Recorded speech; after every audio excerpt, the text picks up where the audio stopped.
मंत्रिमंडल के मेरे सहयोगी शिवराज सिंह चौहान जी, एमएस स्वामीनाथन रिसर्च फाउंडेशन की चेयरपर्सन डॉक्टर सौम्या स्वामीनाथन जी, नीति आयोग के सदस्य डॉक्टर रमेश चंद जी, मैं देख रहा हूं स्वामीनाथन जी के परिवार के भी सभी जन यहां मौजूद है, तो उनको भी प्रणाम करता हूं। सभी साइंटिस्ट, अन्य महानुभाव, देवी और सज्जनों, कुछ व्यक्तित्व ऐसे होते हैं जिनका योगदान किसी एक कालखंड तक सीमित नहीं रहता, किसी एक भूभाग तक सीमित नहीं रहता। प्रोफेसर एमएस स्वामीनाथन ऐसे ही महान वैज्ञानिक थे, मां भारती के सपूत थे। उन्होंने विज्ञान को जन सेवा का माध्यम बनाया, देश की खाद्य सुरक्षा को, फूड सिक्योरिटी को उन्होंने अपने जीवन का ध्येय बना लिया। उन्होंने वो चेतना जागृत की जो आने वाली कई सदियों तक भारत की नीतियां और प्राथमिकताओं को दिशा देती रहेगी। मैं आप सभी को स्वामीनाथन जन्म शताब्दी समारोह की शुभकामनाएं देता हूं। साथियों, आज 7 अगस्त नेशनल हैंडलूम डे भी है। पिछले 10 सालों में हैंडलूम सेक्टर को देश भर में नई पहचान और ताकत मिली है। मैं आप सभी को हैंडलूम सेक्टर से जुड़े लोगों को राष्ट्रीय हथकरघा दिवस की बधाई देता हूं। साथियों, डॉक्टर स्वामीनाथन के साथ मेरा जुड़ाव कई वर्षों पुराना था। गुजरात की पहले की स्थितियां बहुत लोगों को पता है। पहले वहां सूखे और चक्रवात की वजह से कृषि पर काफी संकट रहता था।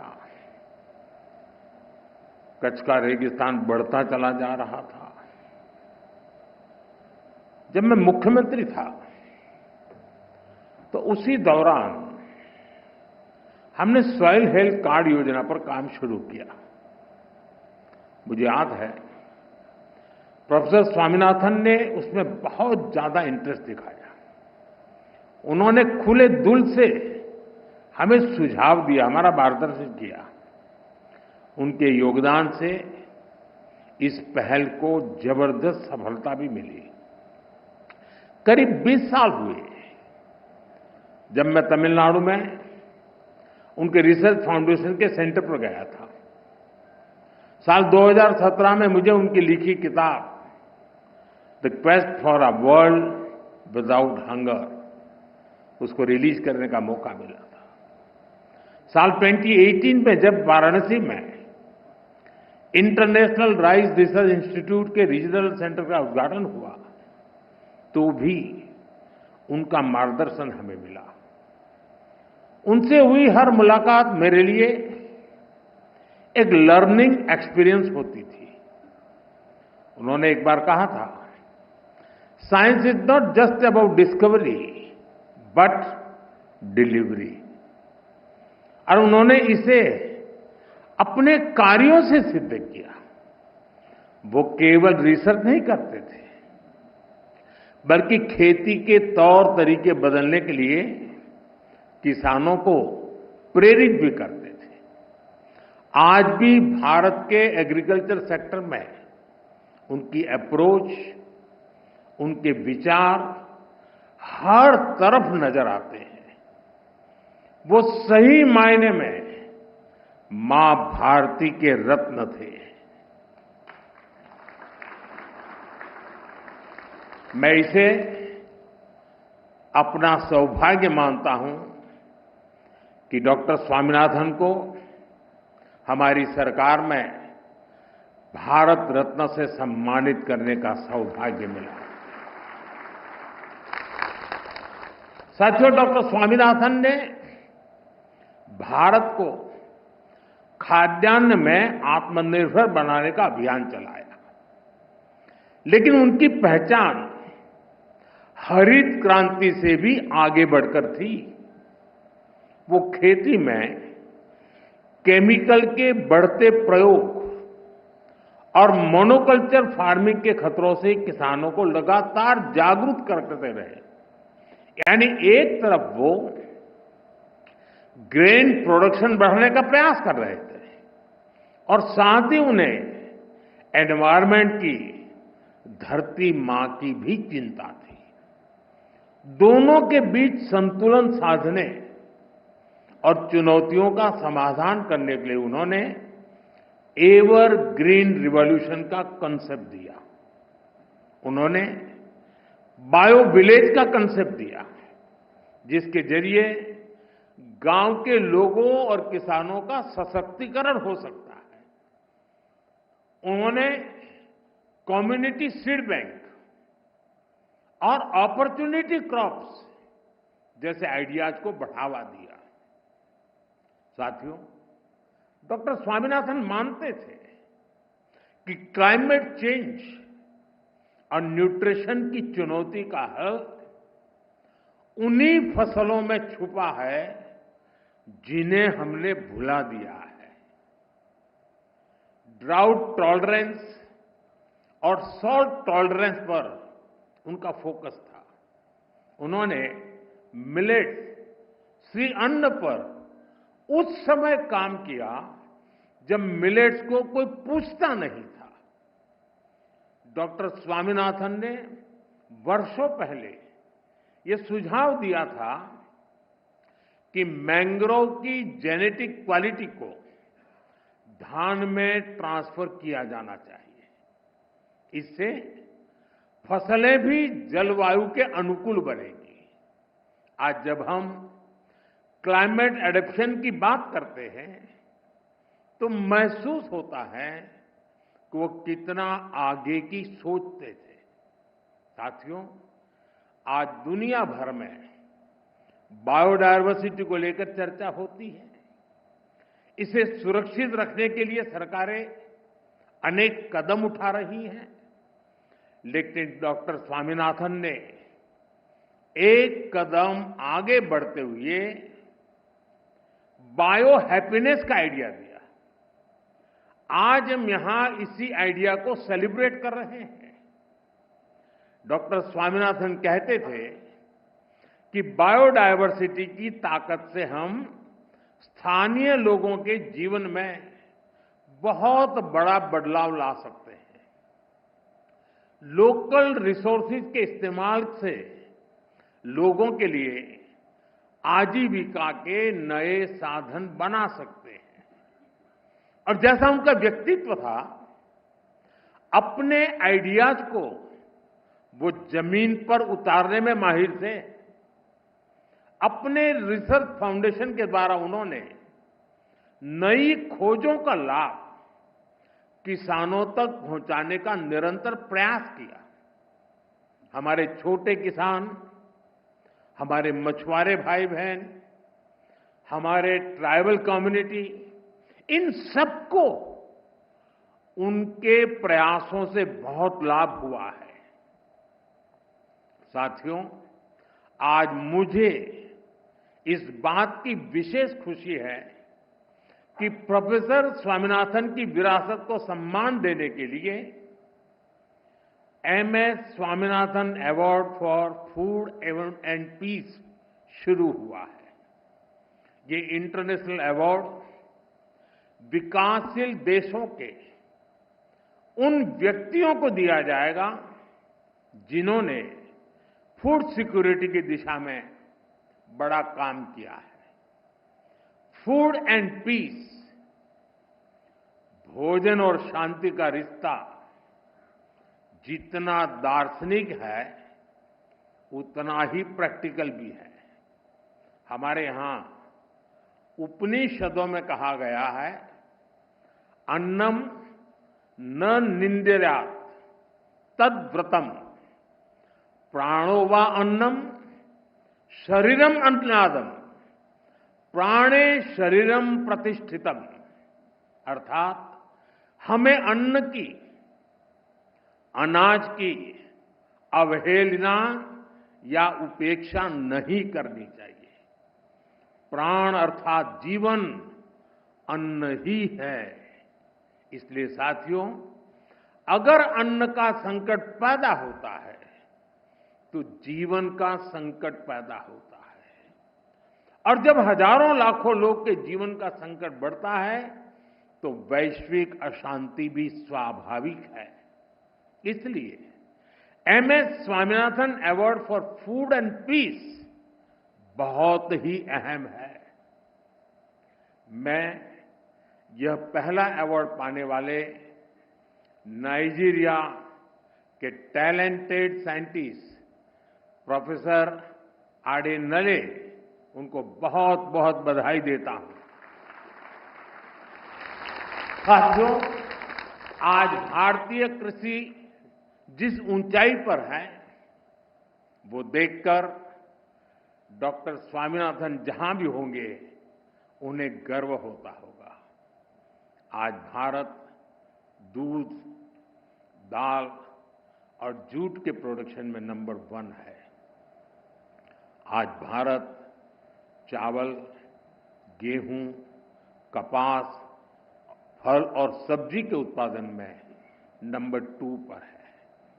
आज भारत दुनिया का दूसरा सबसे बड़ा फिश प्रोड्यूसर भी है। पिछले साल भारत ने अब तक का सबसे ज्यादा फूड ग्रेन प्रोडक्शन किया है।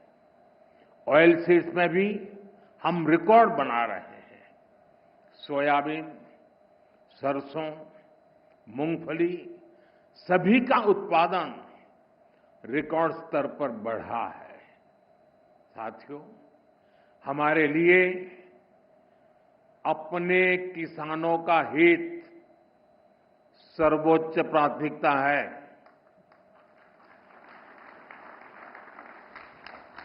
भारत अपने किसानों के, पशुपालकों के और मछुआरे भाई बहनों के हितों के साथ कभी भी समझौता नहीं करेगा।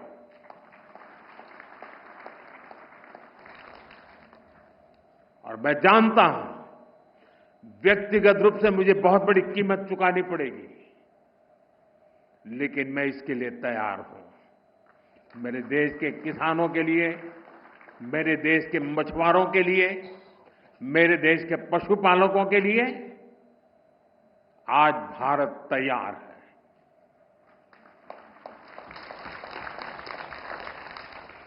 किसानों की आय बढ़ाना, खेती पर खर्च कम करना,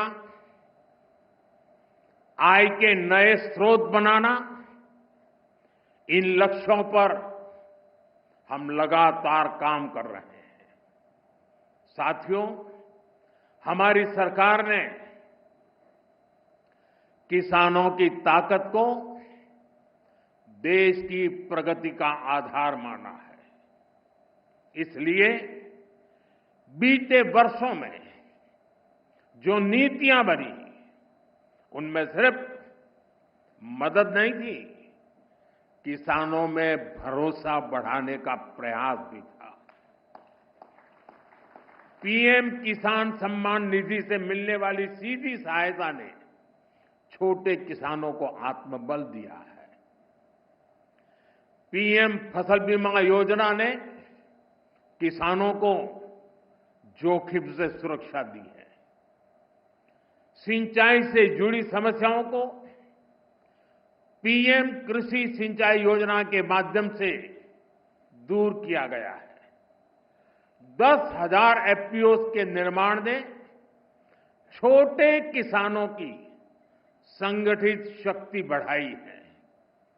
कोऑपरेटिव्स और सेल्फ हेल्प ग्रुप्स को आर्थिक मदद ने ग्रामीण अर्थव्यवस्था को नई गति दी है।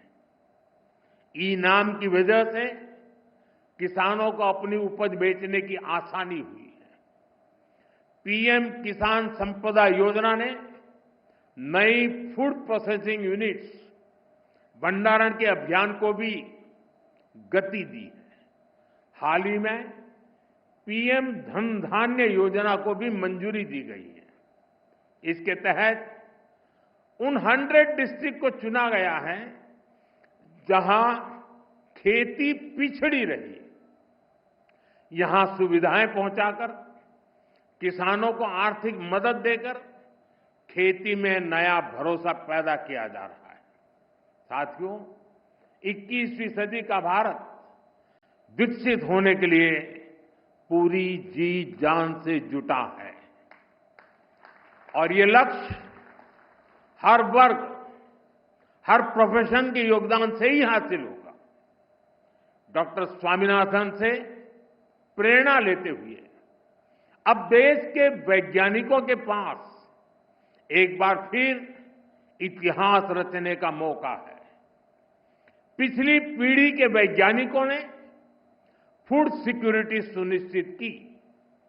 अब न्यूट्रिशनल सिक्योरिटी पर फोकस करने की आवश्यकता है। हमें बायो फोर्टिफाइड और न्यूट्रिशन से भरपूर फसलों को व्यापक स्तर पर बढ़ाना होगा ताकि लोगों का स्वास्थ्य बेहतर हो, केमिकल का उपयोग कम हो, नेचुरल फार्मिंग को बढ़ावा मिले। इसके लिए हमें अधिक तत्परता दिखानी होगी। साथियों, क्लाइमेट चेंज से जुड़ी चुनौतियों से आप भली भांति परिचित हैं। हमें क्लाइमेट रेजिलिएंट क्रॉप्स की ज्यादा से ज्यादा वैरायटीज को विकसित करना होगा। ड्राउट टॉलरेंट, हीट रेजिस्टेंट और फ्लड एडेप्टिव फसलों पर फोकस करना होगा। फसल चक्र कैसे बदला जाए, किस मिट्टी के लिए क्या उपयुक्त है, उस पर अधिक रिसर्च होनी चाहिए।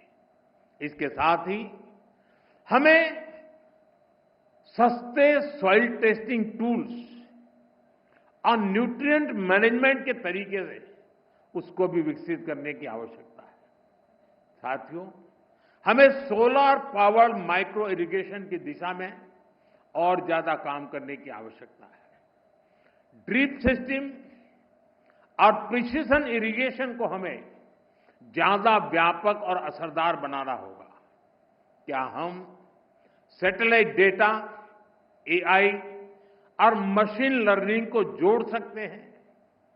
क्या हम ऐसा सिस्टम बना सकते हैं जो उपज का पूर्वानुमान दे सके, कीटों की निगरानी कर सके और बुआई के लिए गाइड कर सके?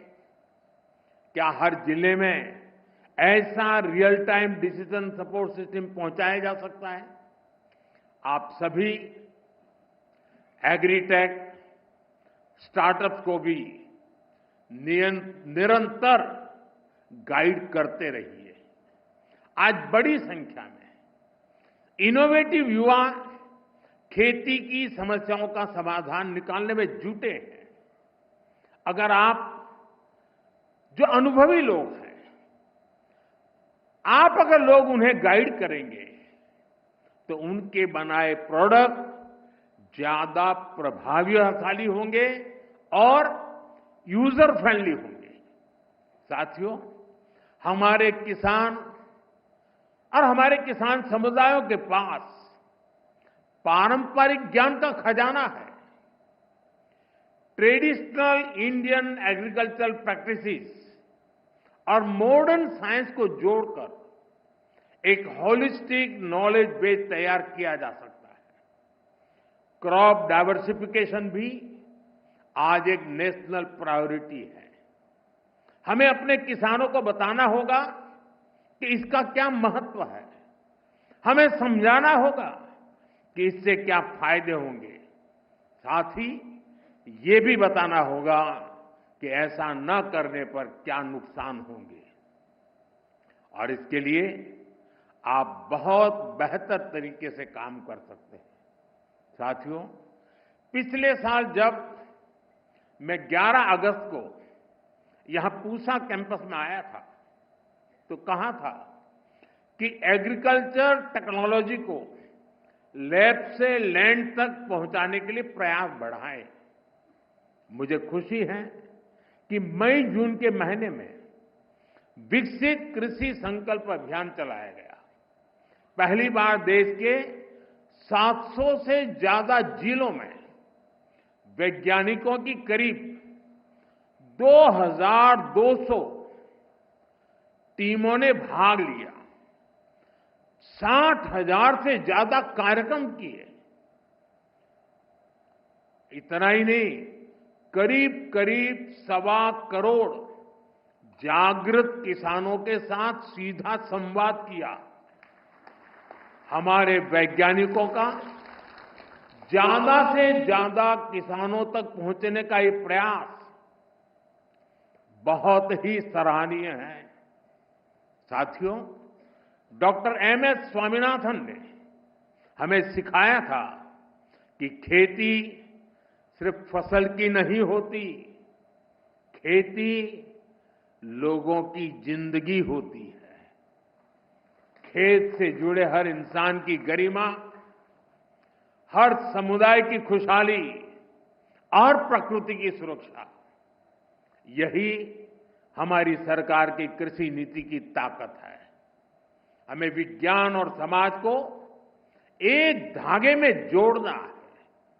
छोटे किसान के हितों को सर्वोपरि रखना है और खेतों में काम करने वाली महिलाओं को सशक्त करना है, एम्पावर करना है।